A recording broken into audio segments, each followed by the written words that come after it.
मेरा प्रश्न है कि ये कार्तिक व्रत का क्या संकल्प लेना चाहिए प्रभु जी? क्या मन में संकल्प लेना चाहिए या कुछ विधि है संकल्प लेने का? विधि तो हर चीज के लिए विधि होती है, लेकिन विधि करने की आवश्यकता नहीं है। मन में भी आप संकल्प कर सकते हैं, कागज में लिख सकते हैं। राधा रानी का नाम लिखिए, जय श्री राधे, और नीचे आपका संकल्प लिखिए, 1 2 3 4 5 जो भी आपको करना है।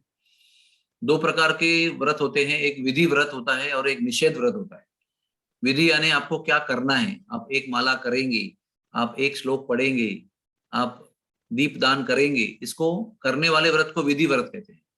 और जो आप नहीं करेंगे उसको निषेध व्रत कहते हैं। जैसे हम मीठा नहीं खाएंगे, बाहर का बाजार का खाना नहीं खाएंगे रेडीमेड, और 4 बजे के बाद नहीं सोएंगे, ये सब निषेध व्रत हैं। झूठ नहीं बोलेंगे, इस प्रकार के व्रत निषेध व्रत हैं। तो आप उसको कागज में लिखिए, अभी भी देर नहीं हुई है, अभी जस्ट शुरू हुआ है, और लिखिए और भगवान के सामने रखिए और प्रार्थना कीजिए कि 30 दिन पूरी तरह से मैं इस व्रत को पालन कर सकूं। और 30वें दिन आप पालन करेंगे, या 30वें दिन आप ब्राह्मण को अपने घर पे भोजन के लिए बुलाइए, उनको बढ़िया भोजन कराइए और उनको दक्षिणा दीजिए, उनका आशीर्वाद लीजिए, अपना व्रत जारी रखिए, और अगले दिन आप अपना व्रत जो उसका पालन कर सकते हैं। अगर आपने भोजन के विषय में कोई व्रत लिया है, समझो एक बार हम धान्य खाएंगे और बाकी बार फल खाएंगे, ऐसा व्रत लिया है, तो वो व्रत अगर पारण करना है तो आपको ब्राह्मण को तो अन्न खिलाना है, लेकिन अगले दिन आपका पारण करना है। इस प्रकार से एक कार्तिक व्रत की पूर्ति हम बड़े ही सिंपल तरीके से कर सकते हैं।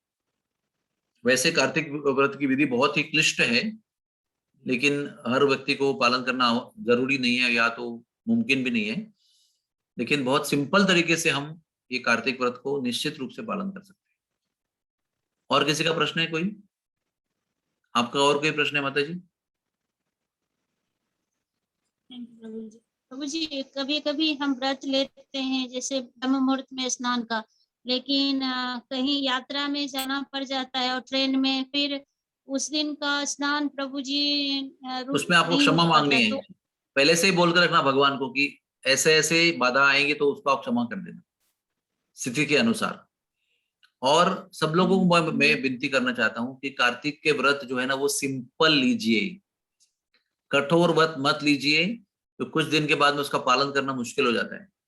फॉर एग्जाम्पल, कुछ लोगों ने व्रत लिया कि मैं रोज 32 माला करूंगा, और नहीं होता है, फिर वो 10 15 हर दिन की मालाएं जमा हो जाती हैं, फिर वो 64 माला जमा हो गई, 70 माला जमा हो गई, फिर वो मन बहुत भ्रष्ट हो जाता है उसमें।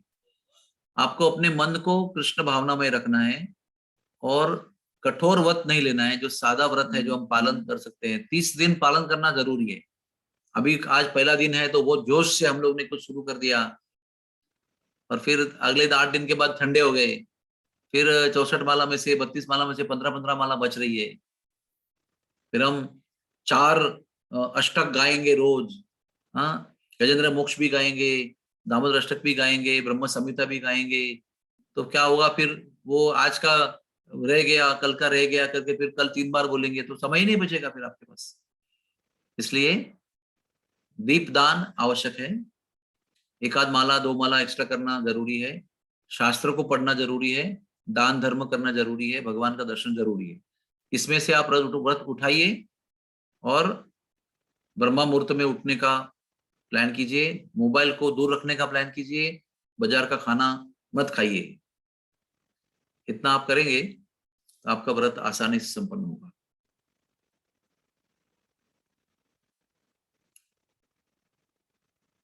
और कोई प्रश्न है किसी का? Anybody has any question? Okay, बहुत बहुत धन्यवाद सबका। सब लोग जोरदार जप कीजिए, मैं अभी बैठने वाला हूं आपके साथ और 2 घंटे निश्चित रूप से। हरे Krishna.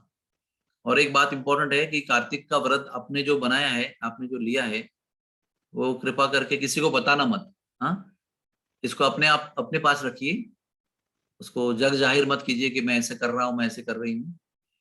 It is a private affair, ठीक है? ओके, अमृतवाणी माता जी, आप प्रश्न पूछिए। हरे कृष्ण प्रभु जी। प्रभु जी, वो जो आज ये खीर बनाते हैं ना, उसका ये महात्म्य जानना था, और वो खीर को क्या करना है? वो खीर चांद राधा के रानी, पास लगा। मैं बता रहा हूँ, खीर राधा रानी को बड़ी पसंद है, विशेष करके जब उसमें कैम्फर हम डालते हैं, एडिबल जो खाने वाला कैम्फर होता है, और वो रात राधा रानी को बहुत खीर बहुत पसंद है, इसलिए राधाष्टमी को भी वो खीर बनाते हैं, रास पूर्णिमा को भी खीर बनाते हैं। उसको बनाइए, पहले राधा कृष्ण को नैवेद्य कीजिए, उसका भोग लगाइए, और फिर वो चांद में रखिए, तो उसमें अमृत प्रवेश करता है, फिर हम उसको ग्रहण करते हैं। ये उसका महत्व है। और दामोदर मास के समय पर वो पित्त प्रकृति बहुत ज्यादा उत्तेजित हो जाती है, तो दूध की मिठाइयाँ, दूध के द्रव्य, दूध के पेय पदार्थ पित्त को शमन करते हैं और दिमाग को शांत रखते हैं, इसलिए भी वो इस महीने में दूध की मिठाइयाँ खाना आरोग्य के लिए अच्छा बताया गया है। हरे कृष्णा। थैंक यू प्रभु जी। और कोई प्रश्न किसी का? Okay, so the days when women are impure, does it technically break the व्रत? No. माताओं का जो मासिक धर्म है, उससे कोई भी व्रत टूटता नहीं है, इसमें कोई संदेह होने की आवश्यकता नहीं है। आप लोग, माता लोग, निश्चिंत रहिए और जप कीजिए, केवल मंदिर मत जाइए, भगवान की सेवा मत कीजिए, लेकिन आपके व्रत का कोई भंग नहीं होता है जब मासिक धर्म आता है। और कोई प्रश्न किसी का है? ओके, सो इस बात पर हम आज के हमारे प्रवचन को समाप्त करते हैं। हरे कृष्णा कृष्णा कृष्णा हरे हरे, हरे राम राम राम हरे हरे।